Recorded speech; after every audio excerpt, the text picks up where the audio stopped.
सूर्य उदित होता है, रात्रि का विसर्जन होकर प्रभात काल का प्रारंभ हो जाता है और वह प्रभात का प्रकाश सबको अत्यंत प्रिय होता है, क्योंकि रात्रिकालीन अंधकार कहें या चंद्रमा के प्रकाश से कहें, चंद्रमा का प्रकाश शीतल होता है, यद्यपि सूर्य का प्रकाश तीक्ष्णता को लिए हुए होता है। यदि ज्येष्ठ का महीना आ जाए तो फिर और ज़्यादा तीक्ष्णता को प्राप्त होता है। अभी आश्विन मास चल रहा है, वर्षा ऋतु समाप्त ही हुई है, फिर भी आश्विन मास का सूर्य जो है संसार में अपनी तीक्ष्णता बिखेर रहा है। कहने का हमारा तात्पर्य यह है, भले ही सूर्य के प्रकाश में तीक्ष्णता हो, किंतु उस तीक्ष्णता को सभी लोग अच्छा इसलिए मानते हैं कि रात्रिकालीन समय समाप्त हो गया है और प्रातःकाल हो चुका है। सूर्य की प्रथम किरण ही हमें आभास करा देती है कि रात्रि का समाप्त होकर के प्रभात का उदय हो गया है। ये बात अलग है कि कोई कोई लोग रात्रि में देर से सोते हैं तो प्रभात काल का समय भी उनके लिए प्रसन्नतादायक नहीं होता, क्योंकि 9 बजे तक उठते हैं लोग। तो बताइए कि सूर्य की प्रथम किरण जब हमारे नगर में या हमारे प्रांत में कहें, हमारे देश में कहें, जहाँ जहाँ भी सूर्य की प्रथम किरण का उदय होता है, तो सूर्य की प्रथम किरण का प्रकाश जो है हमारे ही मन को नहीं, वनस्पति काय के जीव जो सरोवरों में होते हैं, कमल, जिनको समाज अत्यंत प्रेम करती है, ऐसे कमल पुष्पों को भी विकसित करने का कारण बनती है। जब वनस्पति काई पुष्पों को भी विकास प्राप्त कराने के कारण प्रभातकालीन सूर्य होता है, तो हम सभी के जीवन में तो वह प्रकाश हमारे जीवन के विकास का कारण बनता है, बन सकता है, यदि हम चाहें तो। ये तो सूर्य के प्रकाश की बात हमने कही बहुत समय पहले।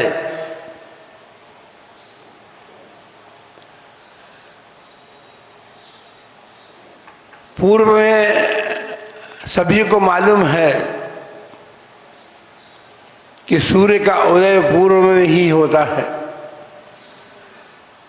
भरत क्षेत्र का सूर्य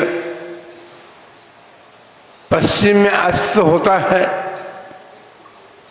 लेकिन ऐरावत क्षेत्र का सूर्य भी पूर्व की ओर ही उदित हो माना जाता है, कहा जाता है। भरत क्षेत्रवासी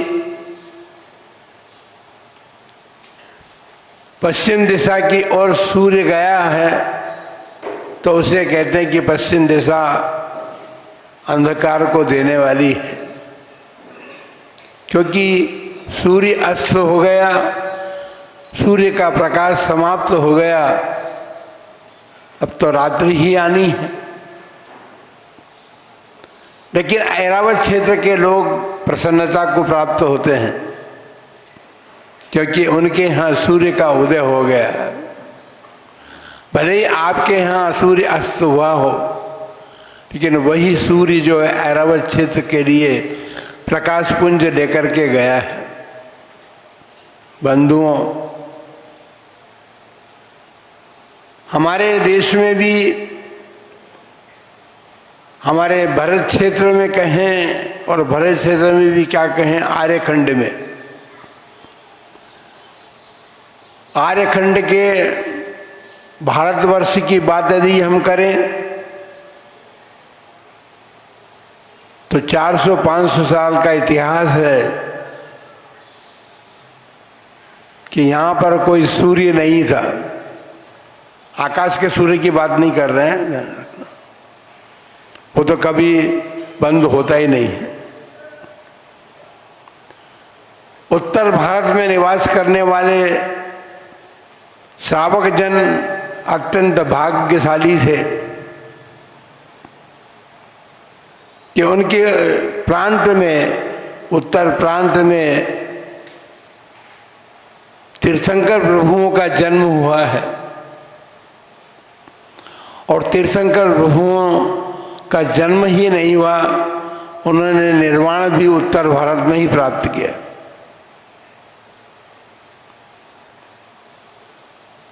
उनके केवल ज्ञान रूपी सूर्य ने समस्त विश्व को ऐसा प्रकाश दिया जिससे धर्म को जानने का अवसर सभी को मिला।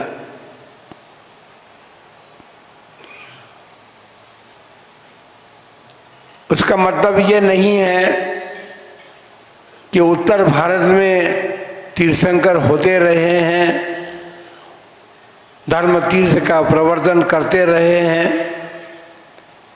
और उन्होंने निर्वाण भी यहाँ से प्राप्त किया।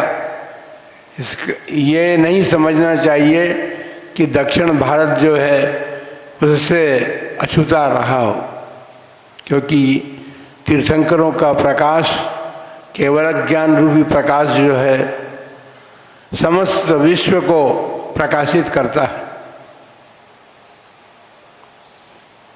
बंधुओं, कहना हम ये चाहते हैं इस भूमिका के साथ कि हम सभी जानते हैं सूर्य का उदय तो पूर्व में होता है, लेकिन 20वीं शताब्दी में क्रम बदल गया। पहले धर्म सूर्य जो है वो उत्तर भारत में उत्पन्न प्रकट हुए थे, लेकिन भगवान की वाणी को लेकर के शास्त्रों में निबद्ध करने वाले आचार्य परमेश्वरी प्राय करके दक्षिण में ही हुए हैं।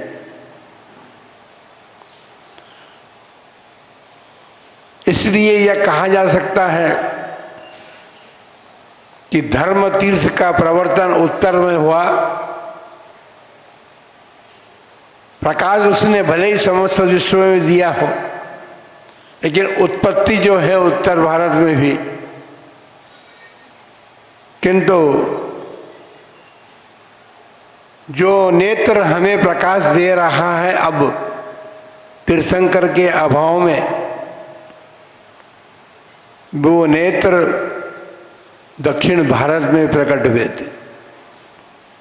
क्योंकि आचार्य परमेश्वरी भले कुंद आचार्य हों या और आचार्य हों, जैन सेनाचार्य बहुत बड़े आचार्य हुए हैं, तो उन आचार्यों ने हमें वह प्रकाश दिया है जिस प्रकाश में सूर्य के प्रकाश की भी आवश्यकता नहीं है। उससे पहले आदि गौड़ा और देवेगौड़ा ने बात कही थी कि हम पिता ने घी का त्याग कर दिया था, तेल का त्याग कर दिया, सारे स्निग्ध पदार्थों का त्याग कर दिया था। समाधि की साधना कर रहा है जो व्यक्ति, वो तो गृहस्थ थे। मुनिजन तो समाधि की साधना करने के लिए बहुत कुछ त्याग करते हैं, लेकिन उन्होंने भी त्याग अपने जीवन में करना प्रारंभ कर दिया था।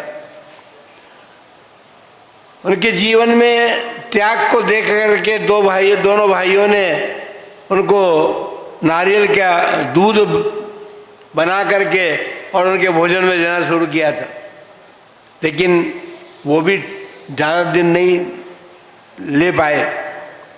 बंधुओं, जिनके माता और पिता ऐसे हों, जिनकी समाधि की साधना की ललक जिनके जीवन में हो, तो फिर उनके धर्म की बात तो अपन सोच ही सकते हैं। आपने सबने सुना कि माता ने कमल पुष्पों से भगवान की पूजा करने की भावना व्यक्त की थी।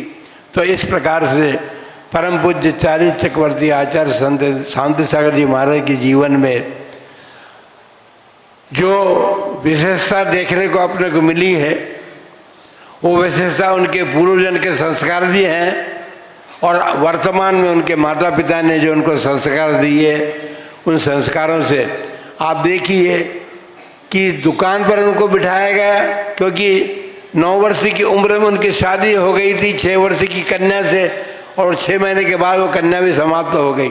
महाराज के शब्द हैं, सुमेरचंद जी दिवाकर ने लिखा है कि महाराज ने यह कहा कि हमने 6 महीने भी वो रही, लेकिन हमने उसे अपनी पत्नी के रूप में कभी स्वीकार नहीं किया। 9 वर्ष की उम्र में ठीक बात थी, क्योंकि बड़े भाइयों की शादी हुई थी, तो माता पिता के भाव ऐसे हुए होंगे कि भाई घर में एक बहू और आ जाएगी, इसलिए उनकी शादी कर दी थी। 18 वर्ष की उम्र में जब दूसरी बार शादी करने का प्रस्ताव रखा गया, तो आचार्य महाराज सात गौड़ा ने अपने माता पिता से कह दिया कि अब आपने कभी मेरे जैसे दूसरी बार शादी करने की बात कही तो हम दीक्षा धारण कर लेंगे। कितने संस्कार उनके जीवन में थे। इसलिए पिताजी ने कहा था कि तुम घर में रह करके धर्म साधन करो, क्योंकि उनको अब भय लगने लगा था कि ये कभी भी दीक्षा धारण कर सकता है। तो इसलिए 43 वर्ष की उम्र तक वे अपने घर में रहे। लेकिन घर में रहेंगे तो कैसे रहे? साधु जैसा जीवन उनका रहा। उन्होंने भी एकासन पूर्वक अपना जीवन व्यतीत किया। इसलिए उन महापुरुष के जीवन में जो महानता हमें दिखाई देती है। आज चारी चक्रवर्ती ग्रंथ प्रकाशन हो गया है। कितने लोग ऐसे हैं जिन्होंने चारी चक्रवर्ती ग्रंथ का आद्योपांत अध्ययन और स्वाध्याय किया। हमने कहा था, प्रभात की बात कही थी हमने, शुरू में भूमिका बनाई थी। वो प्रभात तो वहीं से शुरू हुआ था कि हमको भी एक सूर्य ऐसा मिला जो हमको धर्म का प्रकाश दे सका। तो ऐसे धर्म के प्रकाश देने वाले चारी चक्रवर्ती आचार्य श्री शांति सागर जी महाराज के जीवन में हमने क्या प्राप्त कर सकते हैं, हम उस ग्रंथ को पढ़ करके और अपने जीवन को कैसा निर्मित कर सकते हैं, ये शिक्षा हमें उनके जीवन से प्राप्त होती है। उन्होंने जो आपने दीक्षित जीवन में जो कुछ किया वो तो अब फिर करेंगे बात, लेकिन प्रारंभिक जीवन की बात यह रही उनकी कि उन्होंने धर्म को धारण तो प्राप्त तो कर लिया था, लेकिन लौकिक जीवन में भी उनकी निष्प्रयता कितनी थी, अनासक्ति का भाव कितना था। दुकान पर बैठते थे, अनासक्त रूप से बैठते थे। मांगीलाल जी, कपड़े की दुकान आपकी भी है। महाराज ने भी कपड़े की दुकान पर बैठना प्रारंभ किया था, लेकिन कैसे वे स्वाध्याय करते रहते थे अपने दुकान पर बैठ करके, और अपने मित्रों के साथ उनकी चर्चा भी होती रहती थी। कोई ग्राहक आया तो कह रहे थे, भाई तुमको जो पसंद हो कपड़ा ले लो, कितना चाहिए उतना नाप करके फाड़ लो, पैसा बोले गोलक में डाल जाओ। बताओ, ये इतनी अनासक्ति का भाव जिनके जीवन में हो। खेत में बिठाएगा, माता पिता को चिंता थी ना, ये मुनि ने बन जाए, इसलिए उनको जीवन को मोड़ देने के लिए ये कार्य किए गए। उनको खेत में, खेती के उसमें बिठाया गया तो वहाँ भी बना सकते थे। पड़ोस में, खैर पड़ोस में एक खेत था, वो उसका खेत उसका स्वयं का नहीं था, दमाले का, लेकिन वो स्वयं उस खेत का मालिक नहीं था, वो वहाँ नौकरी करता था, उसके खेत की देख रेख करता था। तो वो पक्षी को उड़ाता था, क्योंकि नौकर आदमी है, मालिक के खेत में यदि धान्य पैदा नहीं होगा तो उसको नौकरी कौन देता, तो वो पक्षियों को उड़ाता रहता। और उड़ते पक्षी तो पास में महाराज का खेत था, वहाँ आकर के पक्षी बैठ जाते, चूकते थे दाना, लेकिन महाराज ने एक व्यवस्था और बना दी थी कि भाई दाना चूकने के बाद में पानी की भी जब आवश्यकता तो रहेगी ना, तो पानी के लिए भी कुंड बना, कुंडे रख करके उन्होंने वो कर दी। लेकिन इतना ही नहीं, वो खेत की तरफ पीढ़ी दे करके बैठ जाते थे ताकि पक्षी उनसे भयभीत ना हो। जिनके जीवन में इतनी करुणा थी पक्षियों के प्रति, उनके जीवन में ये भावनाएं थी कि हम किसी का बुरा करेंगे तो कोई हमारे साथ बदला लेकर के हमारा बुरा करेगा। नहीं तो जिनके जीवन में 5-5 बार सर पर शरीर पर चढ़ गए हों, सिंह जैसे क्रूर प्राणी जिनके सामने रात रात भर बैठे रहे और सवेरे चले गए अपने रास्ता नाप करके, तो उन महापुरुष की हम क्या बात कर सकते हैं। इसलिए परम पूज्य चारी चक्रवर्ती आचार्य श्री शांति सागर जी महाराज के इस महोत्सव, अब तो 9 दिन बाकी रह गए, हाँ 8 दिन बाकी, 7 दिन बाकी रहे, हमको 9 दिन की बात है यार। हम 13 तारीख याद रखते हैं ना, इसलिए 13 से 15 याद रहती है, 9 दिन हो गए, कोई बात नहीं। लेकिन पाठशाला वालों का भाग्य खुला और ये उत्सव का प्रारंभ पाठशाला से होगा, ये भाग्य की बात है आप लोगों की। और इस उत्सव को प्रारंभ करके आप अपने जीवन को भी उत्सवमय बनाएं और जीवन में उस ऐसा उत्सव जो आचार्य महाराज ने अपने जीवन में परमोत्सव किया, वो उत्सव हम अपने जीवन में भी प्राप्त कर सकें। ऐसी भावनाओं के साथ आप सबके लिए मंगल आशीर्वाद कि ऐसी भावना भा करके उस महोत्सव को संपन्न करें। जय हो आचार्य श्री शांति सागर जी महाराज की।